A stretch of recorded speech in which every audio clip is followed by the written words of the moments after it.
Bienvenidos de vuelta a Punto Económico. Ahora nos acompaña el señor Carlos González Ávila. Él es gerente general de Enercónsul y vamos a hablar con él sobre el sector hidrocarburos. ¿Qué es lo que está pasando con el sector? Buenas noches, bienvenido a Punto Económico. Buenas noches, muchas gracias por la invitación. ¿Qué es lo que está pasando con el sector hidrocarburos? Sabemos, por ejemplo, que el sector minero, ha desacelerado definitivamente. Esto está causando una serie de impactos en la economía.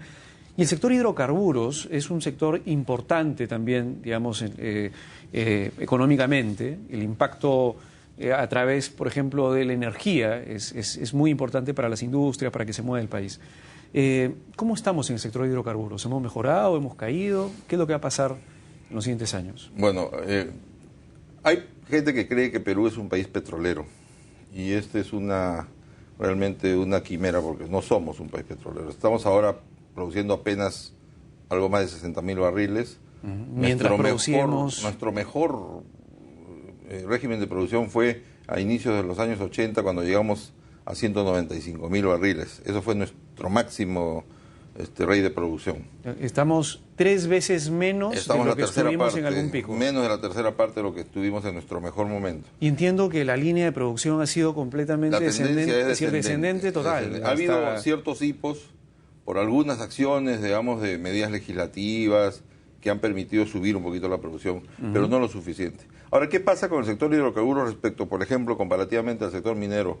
Y eso es, creo yo, la mejor lección. En el sector minero, si los minerales bajan, nosotros como país nos perjudicamos. En el sector petrolero, si el precio del petróleo baja, nosotros como país nos beneficiamos. La razón es muy simple. En el lado de minero somos exportadores y en el lado petrolero somos importadores.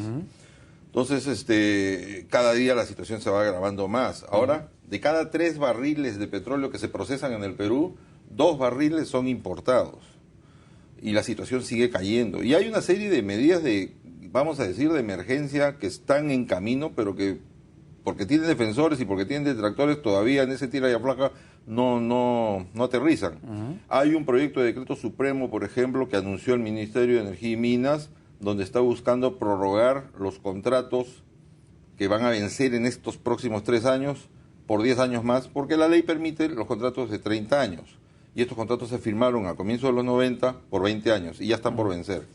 Estos contratos en conjunto están produciendo algo de 6.000, 6.500 barriles.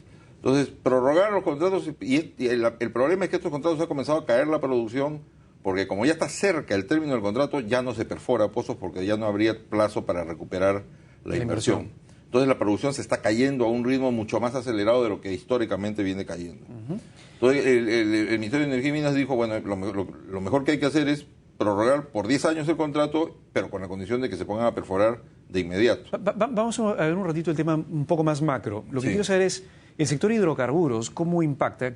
¿Cuál es el efecto, en el país que tiene el hecho de venir produciendo cada vez menos barriles de petróleo? Entiendo que si el petróleo fuera la única fuente energética sería complicadísimo, pero no es la única tampoco, porque tenemos del otro lado el gas que de cierta forma ha estado entrando en la matriz energética. Sí, lo que pasa es que somos un país que está creciendo y el gas ha entrado a la matriz energética y el consumo de petróleo no ha disminuido, sigue creciendo.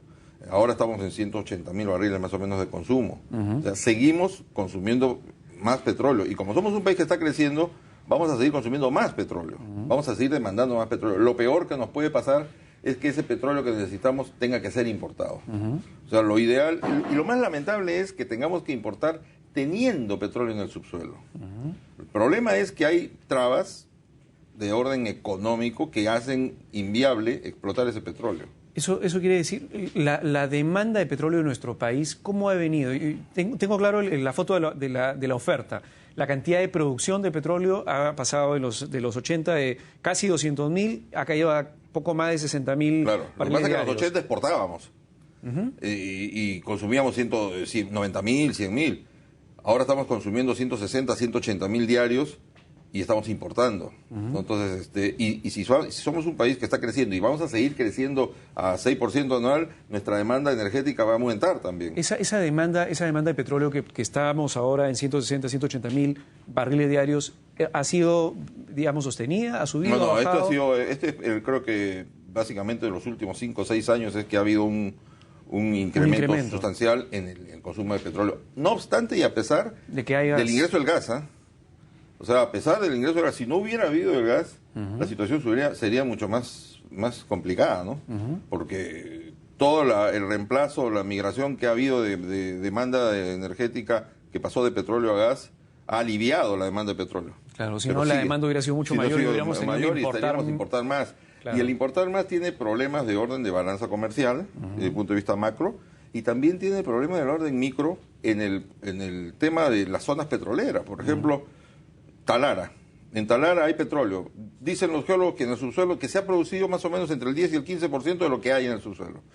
Y se ha producido más o menos 1.500 millones de barriles. O sea, si decimos que se ha producido el 10%, quiere decir que en el subsuelo debe haber 15.000 millones de barriles.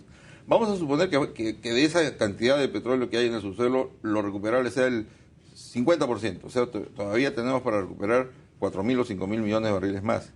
El problema es que para recuperar esa producción, yo tengo que ponerlo en condiciones económicas para recuperar. Hay un ejemplo que siempre pongo yo. Vamos a decir que este es el petróleo que existe en el subsuelo. El petróleo que existe en el subsuelo no se puede recuperar todo. Técnicamente se puede recuperar, vamos a suponer, el 50%, con todas las técnicas existentes. Entonces, yo digo, con todas las técnicas existentes, si puedo sacar el 50%, ahora tengo que saber cuánto de ese 50% que puedo sacar me produce ganancia. Entonces, desde el punto de vista económico, tiene que haber ya mucho que ver las condiciones económicas de explotación que yo he pactado.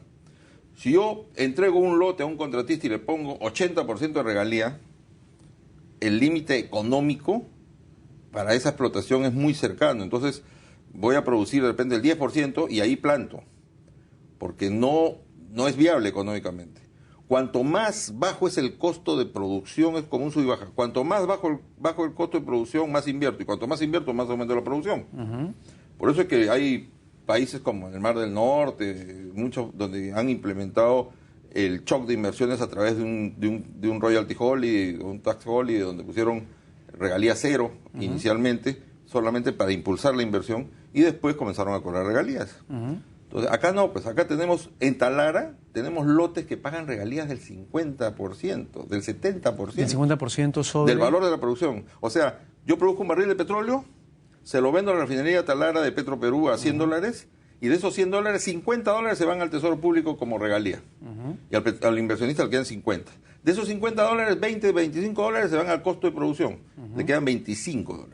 De esos $25 se van a ir 30% a impuesto a la renta. Y ese margen que me va a quedar $8, $10, tengo que usarlo para reinvertir. Ese es el problema, que el margen que dejan en Talara ahorita no permite reinvertir. ¿Cuál es la rentabilidad entonces del negocio petrolero? Es decir, una empresa que entra, digamos, al negocio de petróleo, ¿cuánto es la rentabilidad en su estado financiero? El mejor ejemplo es Colombia. No, Colombia, no, pero por eso, para hacer la comparación. El mejor ejemplo es Colombia. ¿Colombia qué hizo? Redujo las regalías al 8% y le quitó el plazo a los contratos. Y pasó de 500.000 a 1.000.000 de barriles. O sea, lo que nosotros debemos hacer es reducir las regalías. Es más, en Colombia la regalía es una ley de regalías, no es como acá que se maneja a nivel de decreto supremo.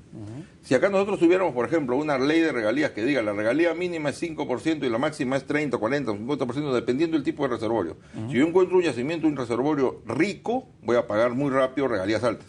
Pero si encuentro un reservorio pobre, voy a pagar 5%, pero voy a producirlo. Acá yo tengo en Talara lotes que producen regalías, que pagan regalías del 50%, y tengo la certeza de que no todos los campos, no todos los yacimientos se están produciendo. Los yacimientos pobres están cerrados seguramente porque ya pasaron el límite económico. O sea, producir eso con esas regalías es imposible. Si bajáramos la regalía, esos lotes se convierten en económicos y aportarían mayor producción. Ok, pero no me ha contestado la pregunta. Entiendo perfectamente que en la medida en que el costo final sea más barato y el estado financiero de la empresa que explota genere, digamos, una última línea más interesante, o un ROE, una rentabilidad sobre la inversión, digamos, interesante, esos lotes se van a explotar, cualquiera los explotaría. La pregunta es, ¿cuánto es ese ROE? ¿Cuánto es la rentabilidad sobre la inversión en la industria petrolera peruana y cuánto es en otros, como en Colombia, por ejemplo, para tener un punto de... La rentabilidad la da el costo y es todo, la en realidad, productividad. la Es regalía, un conjunto de el variables. costo, etcétera, todo. Es decir, yo entro y por cada dólar que invierto quiero saber, pagando regalía, pagando costo de producción, con el precio y con el riesgo de elaboración de precio, todo. Ya. ¿Cuánto En es la...? Talara, los lotes de explotación, en Talara no están dando rentabilidad de más del 10%. De acuerdo. 10, 11%. Pero como eran lotes que estaban en explotación y traían reservas probadas, se pusieron en producción. Los lotes de la selva, los lotes de exploración, depende, por ejemplo, Petroperú acaba de adjudicarse el lote de 64 que era de Talisman. Para Talisman hay gente que dice, pero si para Talisman no era rentable, ¿por qué para Petroperú va a ser rentable? Lo que pasa es que Talisman no es dueño de un oleoducto como sí lo es Petroperú. Para Talisman pagar el oleoducto de un tercero hacía ya no rentable su proyecto. Para Petroperú no es tarifa de terceros, es costo propio porque el oleoducto es propio. Sí. Petroperú es dueño de la refinería más cercana al lote. Entonces, se integra totalmente. Claro, entonces hay sinergias que hacen rentable el proyecto. En la selva, por ser lotes de exploración, la rentabilidad como proyecto debe estar encima del 30% para que se anime el inversionista a invertir. Claro, porque es como ir a un casino. Está asumiendo un riesgo altísimo. Claro, es como ir a un casino. Si yo pongo mis $1,000 en el rojo y me van a pagar, si gano $1,000, el riesgo es 50%. Pero si yo pongo el $1,000 en el número 7 y me paga 36 veces, pero la probabilidad es bajísima que gane.